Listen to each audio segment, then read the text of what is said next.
છેલ્લા કેટલાય દિવસથી જોઉં છું કે કિંજલને ગુડ મોર્નિંગ ગુડ નાઇટના SMS થઈ રહ્યા છે. કિંજલ સાથે ફોન પર વાતો થઈ રહી છે. ક્યાં વાત હે? કિંજલનો મૂડ ખરાબ તો તારો મૂડ ઓફ, અને કિંજલનો મૂડ સારો તો તારા માટે પાર્ટી ટાઈમ. વાહ,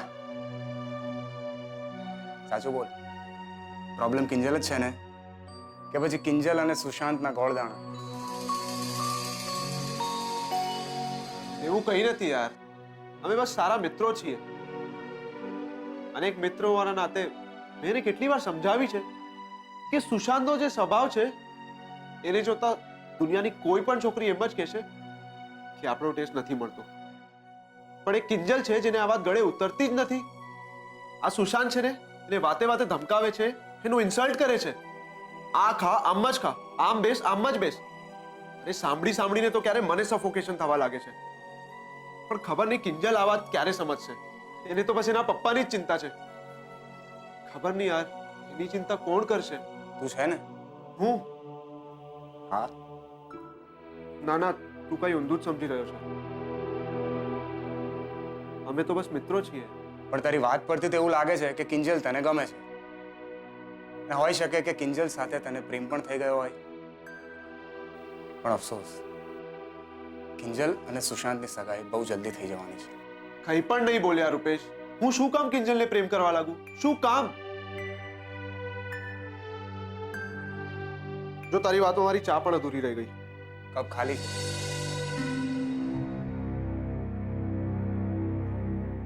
ખાલી કપ અને ફિલિંગ્સથી ભરેલું દિલ. ઉત્કર્ષ, સંભાળ પોતાની જાતને, નહીં તો આગળ જતા બહુ તકલીફ થશે તને. મમ્મી, ત્યાં શું માંડ્યું છે? ફોન કર, ફોન કર, ફોન કર. કીધું ને એકવાર કે સુશાંતનો ફોન આઉટ ઓફ રીચ આવે છે. તો વીણાબેનને ફોન કર બેટા. ઘરમાં લેન્ડલાઇન નંબર છે ને, એના પર રિંગ કર.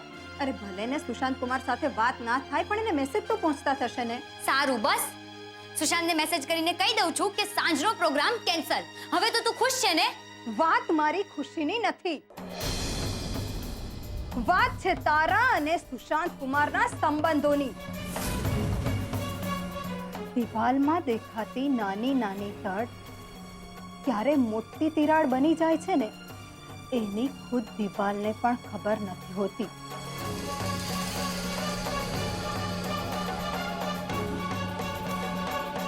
અત્યાર સુધીમાં તો આપણને બધાને સુશાંત કુમારનો સ્વભાવ સમજાઈ ગયો છે. એટલે જ કહું છું કે એને ફોન કરી લે. બની શકે કે આ વખતે ફોન લાગી જાય.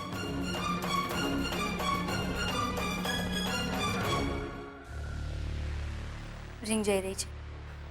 હેલો. હા કિંજલ બોલ. સાંજે તું ઘરે આવીશ કે પછી મારે ઘરે આવવાનું? ના, એટલે એકચ્યુઅલી મેં એમ કહેવા માટે ફોન કર્યો હતો કે શું આપણે સાંજનો પ્રોગ્રામ આવતીકાલ પર રાખી શકીએ? મારે ટી સ્ટોલમાં પપ્પાને. સારું, તું મને તારી વીટીનું માપ ડિટેલમાં મોકલી દેજે, હું લેતો આવીશ. Thank you Sushant. અને હા, જો આપણે ડ્રેસ કે દાગીના જેવી કોઈ શોપિંગ કરવા જવું હોય તો આપણે અત્યારે જઈ શકીએ છીએ. એની કોઈ જરૂર નથી. ફોર યોર કાઇન્ડ ઇન્ફોર્મેશન, મેં તારી બધી શોપિંગ કરી લીધી છે. મારા વગર? હા, એમાં શું થયું? મારી ચોઈસ તારી જ છે ને. અને ઓનલાઈન શોપિંગ પર 50% ડિસ્કાઉન્ટ હતો એટલે ઓર્ડર નાખી દીધો. પણ તું વીટીનું માપ મોકલવાનું ભૂલતી નહીં. અને આઈ હોપ કે તને એટલો ટાઈમ તો મળી જ જશે તારા પપ્પાની દુકાન પરથી.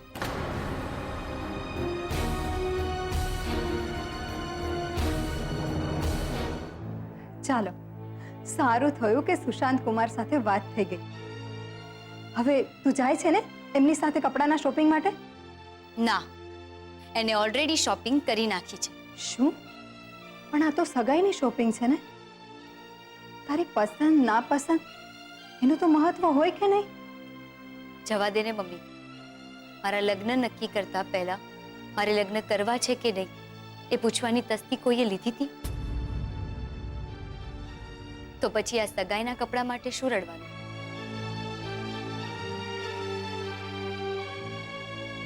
કિંજલ,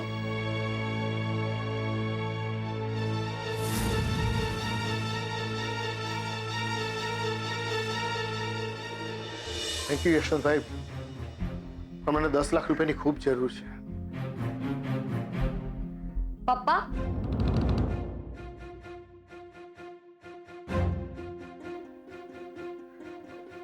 તમે યશવંત કાકાની સાથે 10 લાખ રૂપિયાની શું વાત કરી રહ્યા હતા?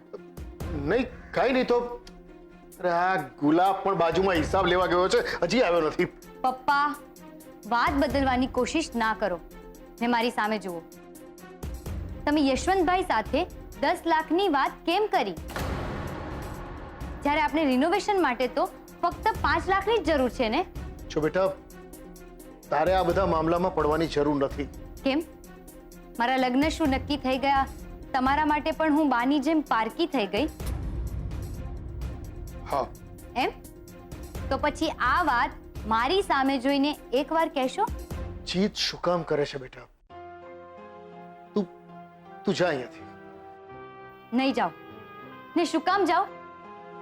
જ્યારે મને સમજાઈ રહ્યું છે કે મારા પપ્પા તકલીફમાં છે ને ક્યારેક ખોટું ના બોલનારા મારા પપ્પા જીવનમાં પહેલી વાર મારી સામે ખોટું બોલવાનો પ્રયત્ન કરી રહ્યા છે, એ પણ મોઢું ફેરવીને.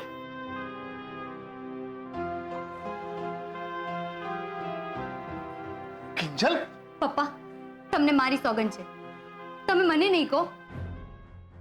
મોહનભાઈ, હું તમને એ જ સમજાવવા માંગુ છું કે અમારામાં સગાઈનો બધો ખર્ચો છોકરાવાળા ઉપાડતા હોય છે અને આ લગ્નનો જે પણ ધામધૂમથી લગ્નનો ખર્ચો કરો એ છોકરીવાળા તરફથી હોય છે. તો બોલો, મંજૂર છે ને તમને? અને મોહનભાઈ, હજુ પણ તમે હાથ ન આપવો હોય તો તમને છૂટ છે. મંજૂર છે. સગાઈ સાદાઈથી ને લગ્ન ધામધૂમથી, ને એ પણ અમારા તરફથી. શું ધામધૂમથી લગન? ને પપ્પા, તમે માની પણ ગયા? તો શું કરું બેટા, સેજલની ખુશીનો સવાલ છે. એમ? તો શું આ વાતની સેજલને ખબર છે? તો સેજલને ખબર પાડવી પડશે.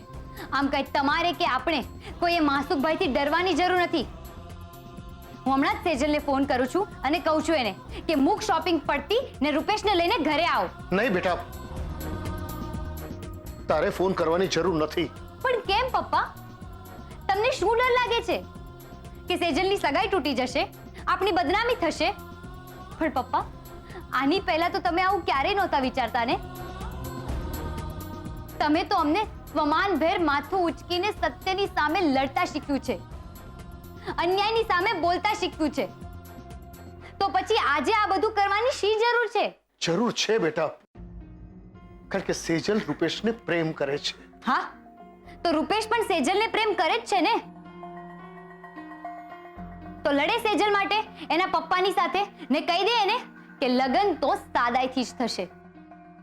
ને પપ્પા, એમનું સ્ટેટસ સાચવવા માટે આપણે આપણું સ્વમાન વેચવા ના નીકળાય. ફોન તો હું કરીને જ રહીશ. બેટા, તને મારા સોગન છે જો એને ફોન કર્યો છે. તું જે નથી ઓળખતી માસુકભાઈને, ખૂબ જિદ્દી માણસ છે. એકવાર જો એમની ના પડી ગઈ ને તો આ લગ્ન નહીં થાય એમ જ ને? પણ પપ્પા, ઇનડાયરેક્ટલી આ દહેજ માંગવા જેવું જ કહેવાય ને. આજે તો સમજ્યા કે સેજલની સગાઈની વાત છે, પણ સેજલના લગ્ન થઈ ગયા પછી જો એને હેરાન કરી છે તો મારું માનો, ધામધૂમથી ના પાડી દો, પછી ભલે સેજલ અને રૂપેશના લગ્ન તૂટી જતા.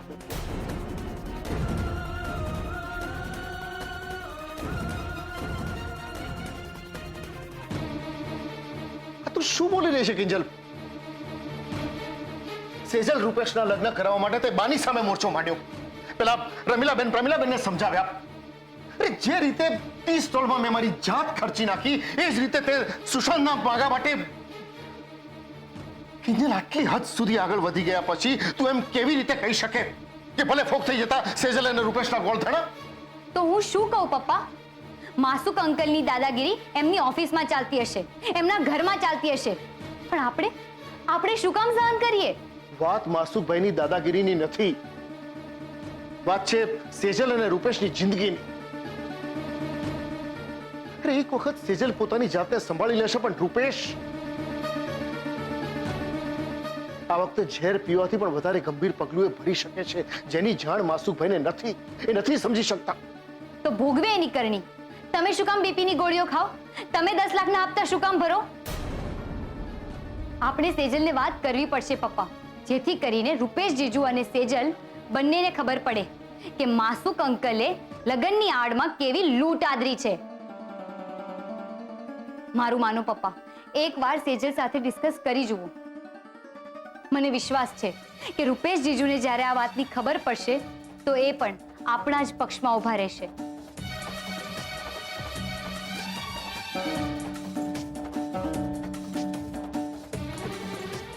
સારું, જો તને વિશ્વાસ હોય ને તો તારા વિશ્વાસ પર મને વધુ વિશ્વાસ છે. એમ? એક મિનિટ. આ શું છે પપ્પા? સળી.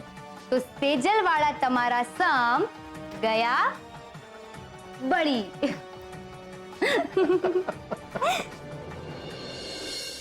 પણ મને આ વાત મંજૂર નથી પપ્પા કે તમે લગ્નના ખર્ચ માટે વધુ 5 લાખની વીસી ઉપાડો. અને મને તો એ નથી સમજાતું કે આટલી સિરિયસ વાત તમે અમને લોકોને ન કરી. બેટા, અમે વિચાર્યું કે નાહકનું તમને બંનેને ટેન્શન થઈ જશે. ને પપ્પાનું ટેન્શનના લીધે બીપી વધી ગયું એનું કંઈ નહીં મમ્મી. એક તો ઓલરેડી બા 5 લાખની લોનની વિરુદ્ધ છે. એમાં જો એને ખબર પડશે કે આપણે 5 લાખની લોનને બદલે 10 લાખની લોન લઈએ છીએ અને એ પણ અમારા દીકરીઓના લગ્ન માટે, તો એ આખું ગામ માથે લેશે. બાને જે કરવું હોય એ કરે, પણ પપ્પા હું તમને એક વાત કહી દઉં છું, તમારે લોન નથી લેવાની. હું રૂપેશની સાથે વાત કરું છું. તો હમણાં જ વાત કર ને મમ્મી. આપ હવે એને ફોન. સવારે તો મારી પાછળ પડી ગઈ હતી કે ફોન કર ફોન કર. એ એટલા માટે કે હું તને બહુ સારી રીતે ઓળખું છું. જ્યાં તારા પપ્પાની કે ટી સ્ટોલની વાત આવે એટલે આખું ગામ ભૂલાઈ જાય. અરે હા, તે વીટીનું માપ મોકલાવ્યું સુશાંત કુમારને? નહીં ને? મમ્મી, અત્યારે આપણે રૂપેશ જીજુ સાથે વાત પતાવીએ.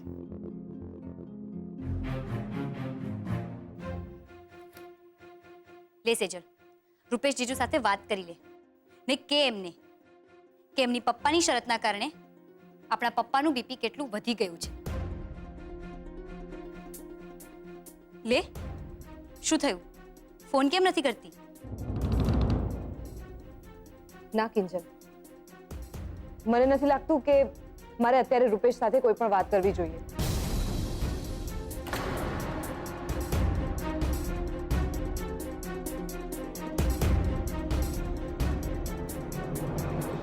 એટલે હમણાં નહીં તો પછી ક્યારે? લગ્ન થઈ ગયા બાદ? ના, સગાઈ થઈ ગયા બાદ. જો સમજ, સગાઈ તો સાદાઈથી થઈ જ જવાની છે. અને સગાઈ થઈ ગયા પછી હું રૂપેશને આ બધી જ વાત કરી દઈશ. અને હવે તો મમ્મી પણ મારી સાથે જ છે. તો આપણી મમ્મી આપણી ટીમમાં જ હોય ને. આપણી મમ્મી નહીં, હવે રૂપેશની મમ્મી. તો પછી આંટી કે મમ્મીજી બોલને. પણ બેટા, આપણે રૂપેશ કુમાર પાસેથી સાથની અપેક્ષા રાખી શકીએ. તારા સાસુને આપણાથી થોડું કંઈ કહેવાય. એવું તું માને છે મમ્મી, પણ મારા સાસુ એવા ટિપિકલ સાસુ જરાય નથી. તને ખબર છે, અમે શોપિંગ પર ગયા ને ત્યારે એમણે મને શું કહ્યું હતું કે તારે પ્રાઇસ ટેગ ઉપર સેજ પણ નજર નથી નાખવાની. વસ્તુ અને રંગ મને ગમે એવા જ મારે ચૂઝ કરવાના છે. પરાણે પરાણે કોઈ પણ વસ્તુ નથી લેવાની.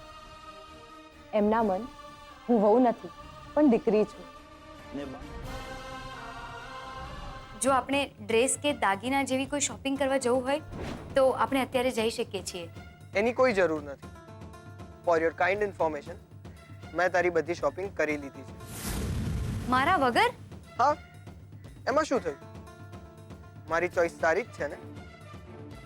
અને ઓનલાઈન શોપિંગ પર 50% ડિસ્કાઉન્ટ હતો એટલે ઓર્ડર નાખી દીધો.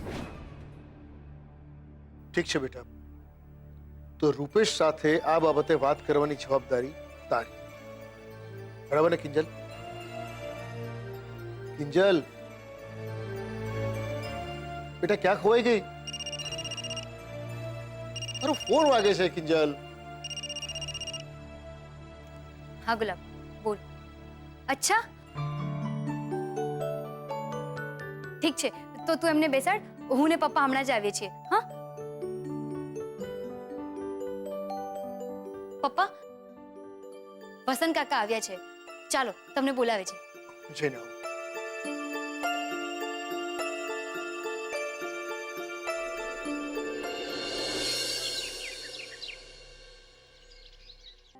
અરે મમ્મી, બા, અરે વાહ, તમારી સંતોષી માની જય હો.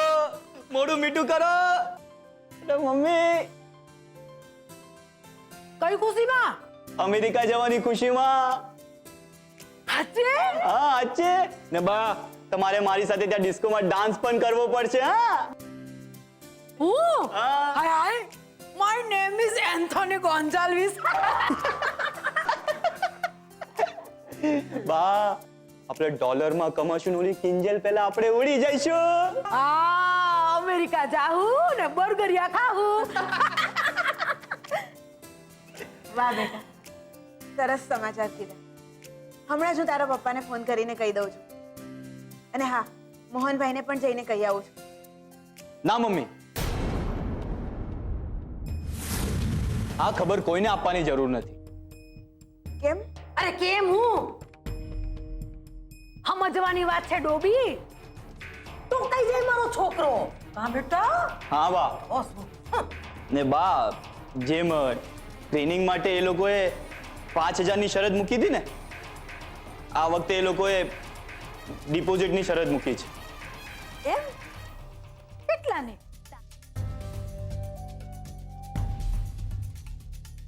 5 લાખ રૂપિયા.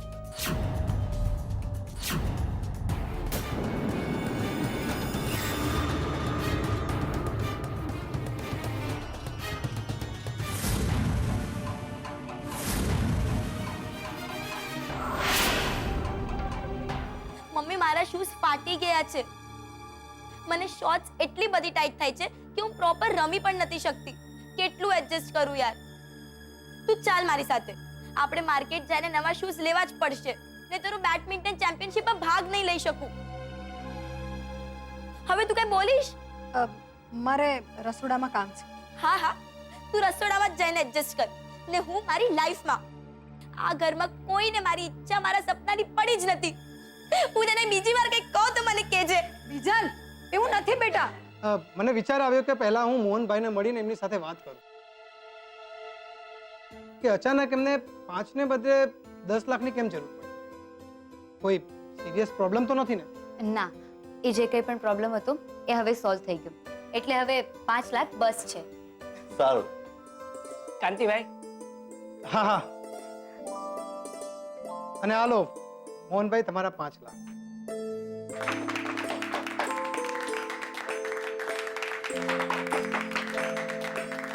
Thank you. મોહનભાઈ, તમને જરૂર હતી ને, 5 લાખ મળી ગયા ને. Thank you. અમારા ત્રણેયની પર્સનલ ગેરંટી સાથે અમે તમને અમારા ગ્રુપમાં એડ કર્યા છે, એટલે હું અપેક્ષા રાખું છું કે તમે પણ દર મહિને રેગ્યુલર 12,500 નો હપ્તો ચૂકવી દેશો. એની તમે ચિંતા ના કરો કાકા. વીસી માં 40 મેમ્બર્સ છે, એટલે વીસી 40 મહિના ચાલશે.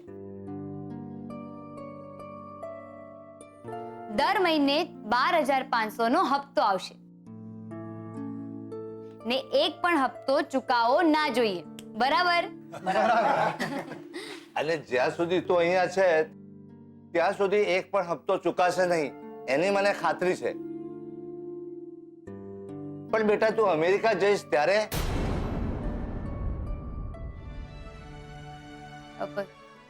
તો શું થઈ ગયું કાકા? ફોન પણ ન લાગે એવું ગામડું થોડું છે અમેરિકા. એ વાત તારી સાચી. બાકી પૈસા તમને આપ્યા ભાઈ, એક વાર ગણી લો તો સારું.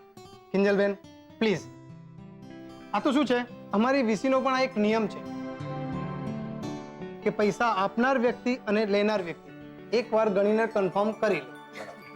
સારું કાકા, તમે આટલો આગ્રહ કરો છો તો હું પૈસા ગણીને કહું છું.